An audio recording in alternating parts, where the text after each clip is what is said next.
Hello, ladies and gentlemen, and welcome to the Comic Book Time podcast for the week of September 4th, 2013. I'm your host, Aaron. I have some good news and I got some bad news. Well, I have just been completely swamped this week. There has been so many books out in just this week alone. We have XMen Battle of the Atom, plus Infinity with all of its tie-ins, and even stuff that Vertigo's coming out with, like Trillium, and a new Star Wars comic comes out, and Villains Month. Oh my god, Villains Month and Forever Evil. But good news is I still have reviewed all of these comics, except I'm not going to go deep into that, like, specific reviews. I do have a few reviews that I did halfway through.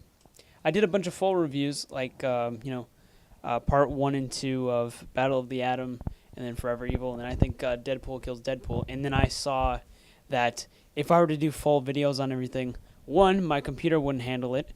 2, my schedule would definitely not fit in the amount of comics I would have to review at the quality I would like it to be. I'd be done like my entire pull list by the end of, it would go directly into the next Comic Book Time podcast. So I'm just going to do it this way. But still, I do like the format. I just give you my 5 out of 5 score, or out of 5. Every comic book is not out of 5, obviously. But I really hope you enjoy it. And I guess this is the Comic Book Time podcast. Speed round. Enjoy some classy-ass music.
Our next comic book is Forever Evil issue number 1 with writer Jeff Johns and returning artist David Finch. Where was this guy? He's been doing art for Justice League of America, but he only went up to issue number 3. What happened? Did your balls drop off? I am joking, of course. I'm still a fan of his art, and he really brings his A game in this issue. So the comic opens up with Lex Luthor in a helicopter talking to Thomas Cord, the subsequential CEO of Cord Industries, and we don't really know why Lex is going after him, but he is going after him viciously. He says if he doesn't comply that he's going to go after his family, and Lex Luthor gives one of the most diabolical threats I've ever heard, and just you believe him when he's telling Thomas this. He's definitely threatening. But before Cord can actually surrender his company to Lex, the helicopter just gets hit by an unknown object, and then they start spiraling out of control, and they just so happen to land in LexCorp building.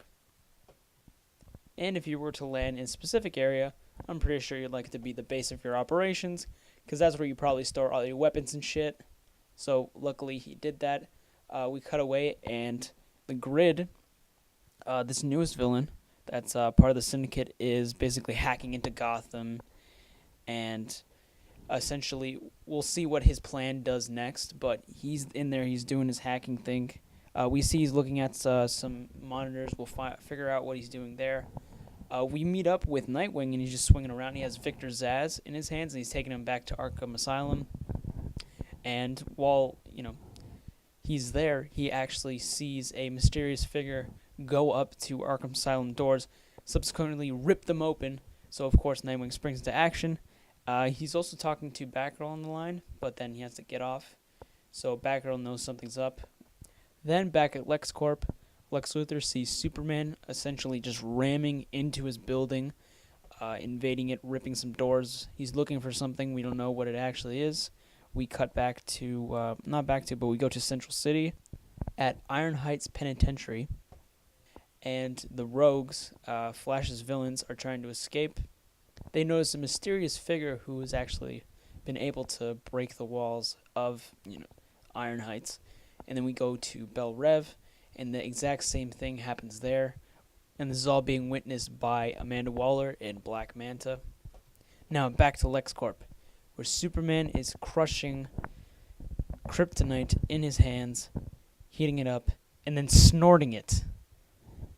But then we find out that it's Ultraman. Yes, Ultraman has just fucking snorted kryptonite and just takes off into the night with the monitors saying the world is ours.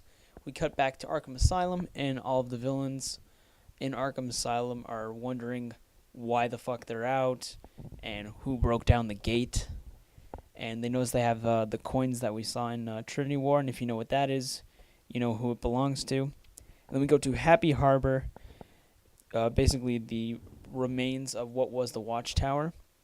And there's this really nice fold-out page that has basically almost every single New 52 DC supervillain there, and we notice who's actually there. So all the villains are just kind of huddled around Happy Harbor and the Watchtower. They don't know why they're there. They're kind of pissed off at each other. Villains you got all these different egos. I really like how Deathstroke is threatening Gorilla Grodd, saying that he needs something new to mount on his wall. I thought that was pretty funny. Jeff Johns is always good at doing that. And then all we see is basically pieces of the Justice League being thrown down, like Aquaman's trident, Superman's cape, Wonder Woman's lasso, and then we get, I guess this would probably go into spoilers now. So if you definitely want to see the end of this video, click the link on the screen right now, and it'll take you to my verdict, my out of 5 score for this. So definitely check that out. And we're about to be in spoiler territory in 3, 2, 1. Okay, we figure out, if you actually happen reading Trinity War, you'll figure out that it is the Crime Syndicate. Crime Syndicate tells all the villains that the Justice League is dead, and now, the world is theirs, and that they should join them or, essentially be obliterated. Ultraman makes an example out of one of the villains that calls out their bullshit. But everyone seems to be pretty on board for this. To seal the deal of them really being the bad guys, they bring out Nightwing, and they take off his mask in front of everyone, in front of live television, actually, because the Grid is broadcasting this around the world. So we some of the panels have Batgirl and the Teen Titans there. And not only do they reveal his identity, they give background information, like the news article of when his parents died in the Flying Graysons Act, and even his I think they have his driver's license. I was like, wow, seriously, Grid? It's kind of a dick. After the huge meeting, all the rest of the villains kind of go off in their own individual groups, which will span into more comic book series like, Arkham Wars and etc. But Ultraman, when the sun comes up, he kind of gets hurt by the sun. So what he does is he actually, the comic ends with him moving the moon right in the direction of the sun, creating an eclipse. And the comic ends with Lex Luthor kind of on his knees saying, where the fuck is Superman at? Forever Evil Part 1 is a really good issue because, for one thing, it sets up the story for the next issue and sets up the entire, Forever Evil crossover event, if you will. And it also has really good dialogue. I especially like the banter between the different villains. That was really cool. And, of course, the art. David Finch used to work on Batman the Dark Knight, and he had to draw a lot of different villains in Batman's Rogues. So to see him basically take on basically all of the fucking villains and how he draws them, especially in that twofold page, was really nice. There was some really nice art, and I thoroughly enjoyed this issue. I'm going to give it a 4 out of 5. This is definitely a solid start to an event that I hope is really great. And, of course, we have Villains Month. Our next comic book is X-Men Battle of the Atom, Part 1, or Issue number 1, or Chapter 1. And this is going to be a huge event that's happening in the X-Men universe. So the comic starts off with Illyana Rasputin. She went into the future to essentially see what is happening because of all of the stuff that is happening in the past and how it's going to affect the future. She essentially wants to see if the future is worth fighting for. We see this huge battle with these kind of future X-Men, as we assume. But regardless, we go back to the present, where the team has just spotted a new mutant that's attacking in, I believe, some major city. I forgot what it was. But her ability is essentially to open up portals from different dimensions and bring creatures from that into our present. So she has like these awesome dragons, like 3-headed dragons, like Yu-Gi-Oh style. Like, that was pretty cool. And, of course, the X-Men drop in and they start battling all these creatures. A really cool thing that happens is that Jean, she actually goes into the girl's mind and she figures out her entire backstory in one page. It kind of trails off into different memories she has, and we understand what's happening. And she projects those images to the rest of the team. I thought that was really cool. As our X-Men group is fighting off all these creatures, suddenly there's a large group of Sentinels that are pinpointing their location, and they join the fight with the creatures. Jean tries to get everyone out of there because one of the Sentinels is firing its laser at the one spot that they were targeted at. And you think that they're almost dead, but they make it out alive because of Kitty Pryde's, her directing, her leadership. Scott sees that there's civilians that are in distress, so he goes after, he does what Scott does. He tries to be the hero. He goes after him. It almost seems like he's down and out for the count, but of course they get saved by none other than the Uncanny X-Men. So Future Scott and his team, they come and they show up, and the next panel is just this huge-page awesome battle scene where they just wreck shit up, and it's pretty good. The battle seems to have been won. Unfortunately, there is a decapitated Sentinel head that blasts the younger version of Scott, and things aren't looking good. The team is frantically looking for Christopher Muse, who is actually a healer. They're trying to heal him, and they're noticing that Future Scott isn't there. Everyone's frantically trying to save younger Scott, and luckily they do. Christopher pulls him at the brink of his death. He almost died, and that's when Future Scott pops in and he asks what happened, and they essentially said, by younger Scott dying, that means Future Scott would just cease to exist. So he ceased to exist for like a split second. Like that was pretty crazy, and it was really well executed too.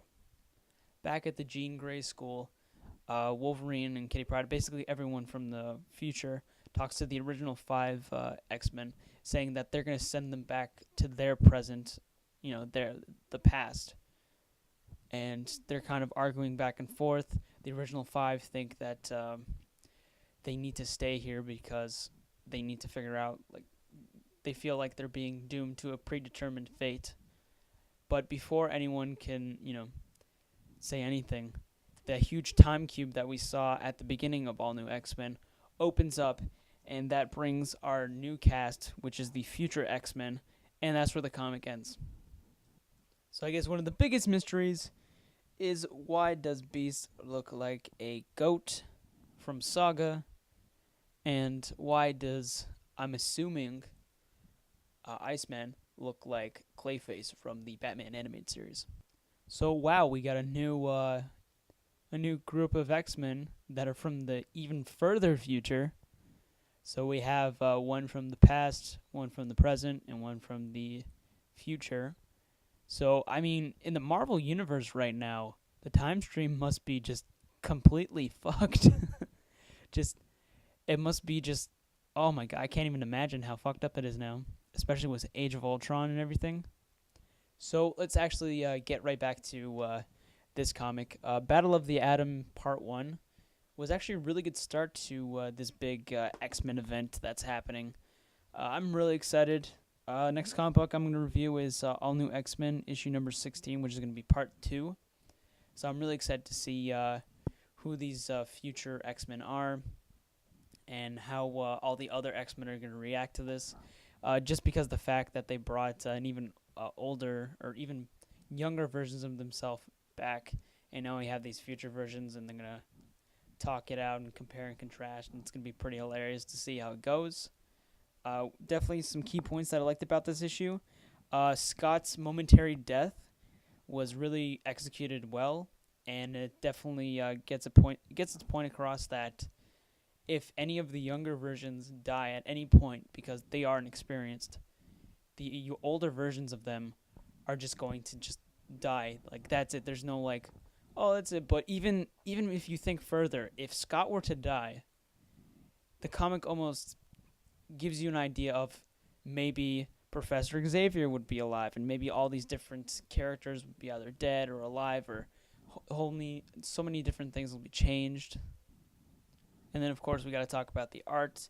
Really solid, some awesome fight scenes, and really good character designs. I really like the character designs for the future versions of the X-Men, especially Iceman, I'm presuming. And I believe that's Deadpool over there, yeah. It looks very much like Deadpool without his mask. And Beast has a fucking jetpack Gatling gun? Yeah, let's do that. Yeah, give me more of that. I like that. That's pretty awesome. So if I were to give my score of out of 5, I'm going to give X-Men Battle of the Atom, Chapter 1, Part 1, Issue 1, if you will, a 4.5 out of 5. This is a really solid start to an event that I hope is really awesome, and it definitely seems like that. I have this little lithium card there. It says, a crossover event 50 years in the making. Our next comic book is All New X-Men, issue number 16, which is part 2 of Battle of the Atom. So let's see what happens in this issue. So the comic starts off back at Xavier's secret school, which is the base of the Uncanny X-Men. And Magneto is going over the videos of what happened in the last fight. Everyone's talking out, who's sending these Sentinels. And Christopher Muse walks out of the base, and he's kind of freaking out that he just brought Scott essentially back from the grave. But Scott reassures him that, this isn't the craziest shit that's happening right now. And he's right, because at the Jean Grey school, essentially there is a group of X-Men from the future that are now in the present. And of course, the original X-Men group and the older X-Men group, they're like, whoa, what the fuck is happening? Okay? What the fuck is this shit? What did we do this time? Okay? Why is there another group of X-Men in our bullshit? Okay? What are we doing? And we get to meet the X-Men group. And surprisingly enough, there's the grandson of Charles Xavier. His name is actually Xavier. And then we also allude to the fact that they're the giant, or what Bobby refers to as the giant lump of steroid snow, which I thought was hilarious, which is actually him. And then we got a really older version of Kitty Pryde. Kitty Pryde's like, oh, remind me to moisturize, which I thought was pretty funny as well. And we got Deadpool trying to kiss up on Wolverine, being all playful. And really interesting enough, we have Molly Hayes from The Runaways that was written by Brian K. Vaughan, which she's in this and she's all grown up. So she's looking badass. She's got her awesome metal arm there, and everything's pretty dope.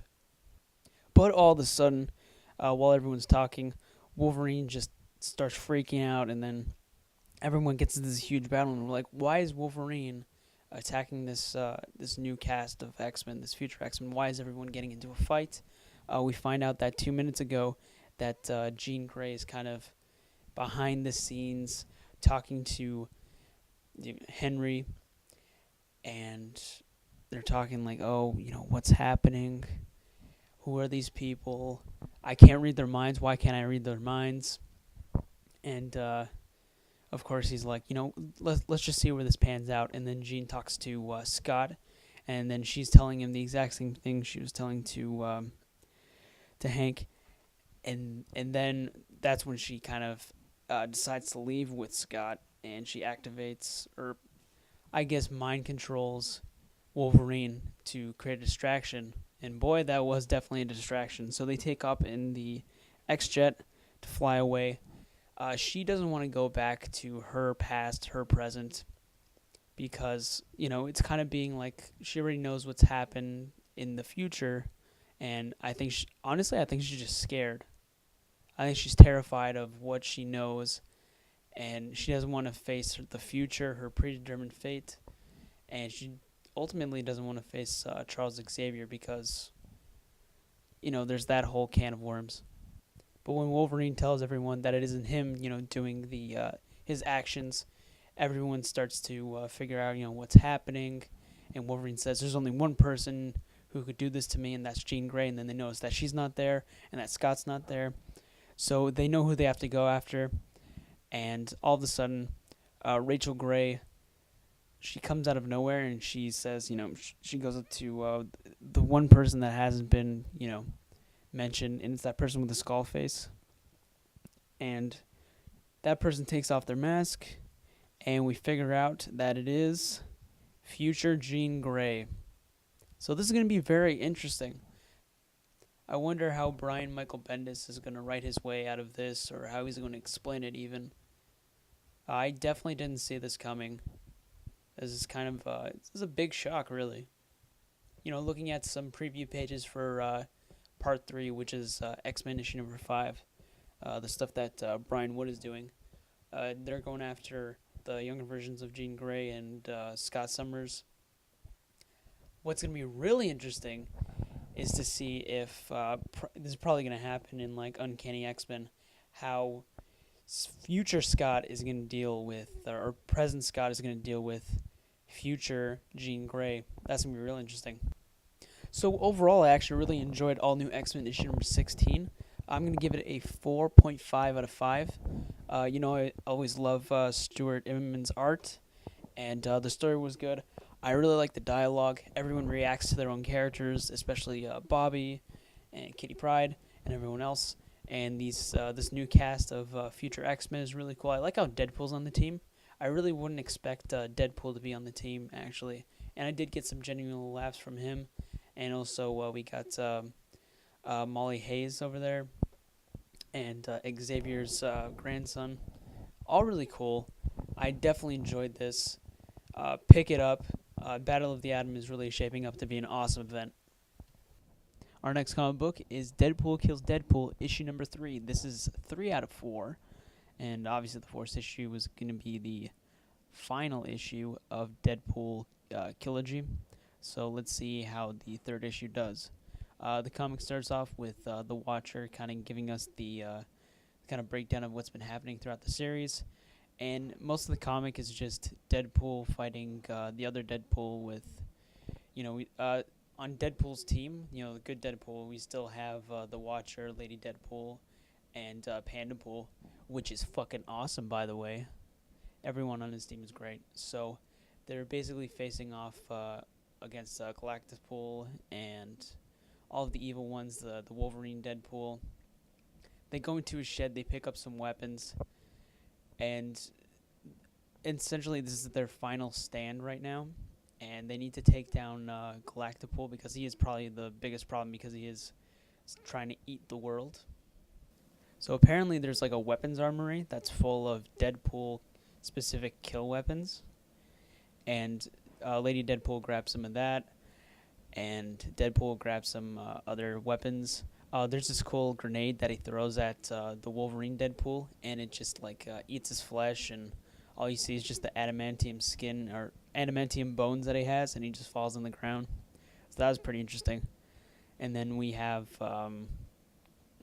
really the only way to kill Galactapool is for Lady D to essentially go up in the spaceship and kind of ram herself into him.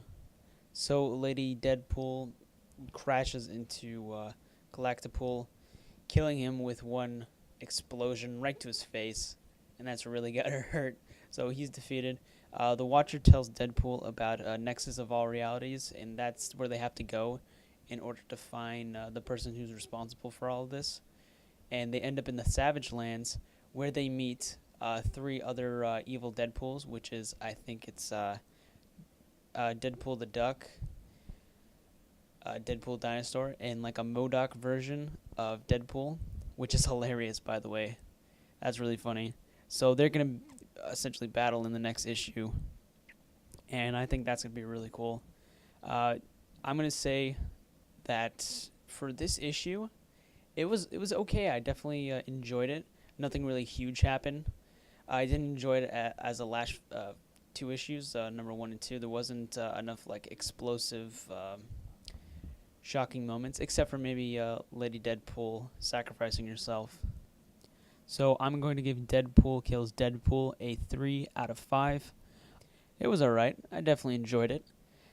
There was a lot of funny moments, a lot of cool kills, and especially the 3 other Deadpools at the end. I thought were pretty funny, especially the MODOK Deadpool. That was pretty good.